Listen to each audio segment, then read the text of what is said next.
இயேசுவே ஆறுதல் ஊழியம் வழங்கும் இன்றைய தேவனுடைய வார்த்தை.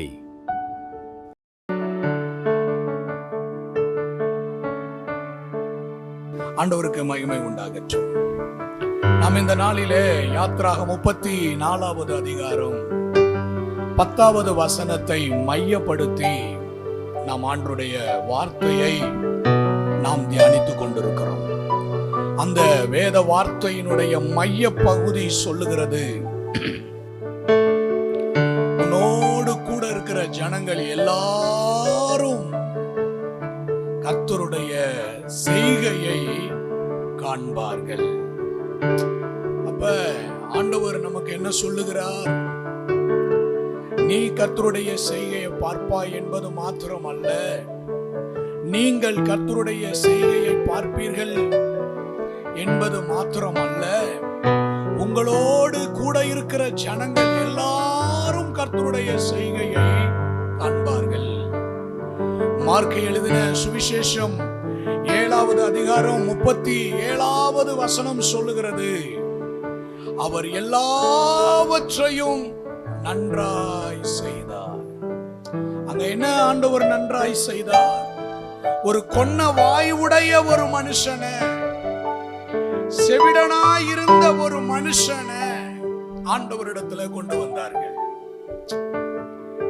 கொன்ன வாயுடைய, சரியா பேச முடியாம சரியா கேட்க முடியாம இருந்த ஒரு மனிதனை ஆண்டவரிடத்துல கொண்டு வந்தாங்க. சரியா பர்ஃபெக்டா அவனுடைய அவயங்கள் ஒர்க் ஆகாத ஒரு மனுஷனை ஆண்டவர்கிட்ட கொண்டு வந்தாங்க.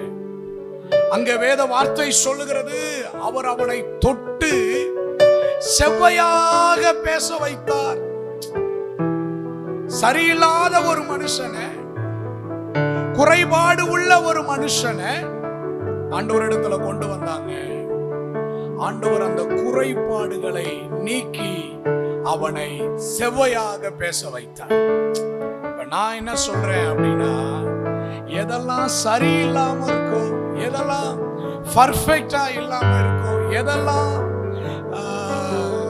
கோணலா இருக்கோ, அதையெல்லாம் ஆண்டவர்கிட்ட கொண்டு வந்தா அந்த வார்த்தை சொல்லுகிறது, அவன் மேல் தமது கைகளை வைக்கும்படி வேண்டிக் கொண்டார்கள் என்று சொல்லி.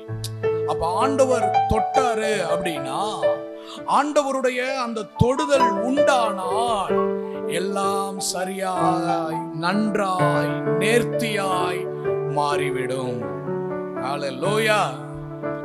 எதெல்லாம் நம்ம லைஃப்ல நம்ம காரியத்துல சரியில்லாம இருக்கோ, அவை எல்லாவற்றையும் ஆண்டவர் சரியாக நேர்த்தியாக செவ்வையாக ஆண்டவர் செய்து முடிப்பார்.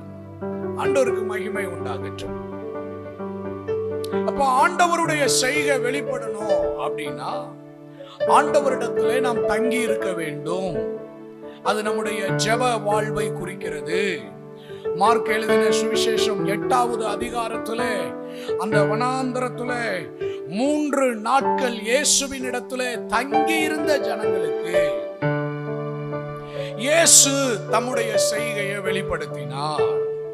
ஆண்டவர் எப்பொழுதும் தம்முடைய செய்கையை யாருக்கு வெளிப்படுத்துவார் என்றால், அவருடைய சமூகத்திலே காத்திருக்கிறவர்களுக்கு, ஜெபிக்கிறவர்களுக்கு, உபவாசிக்கிறவர்களுக்கு ஆண்டவர் வெளிப்படுத்துவார். ஜெபம் நம்முடைய வாழ்க்கையை மாற்றும். ஜெப நாட்கள் நம்முடைய சிறையிருப்பை மாற்றும். ஜெப நாட்கள் நம்முடைய காரியத்தை மாறுதலாய் முடிய பண்ணும்.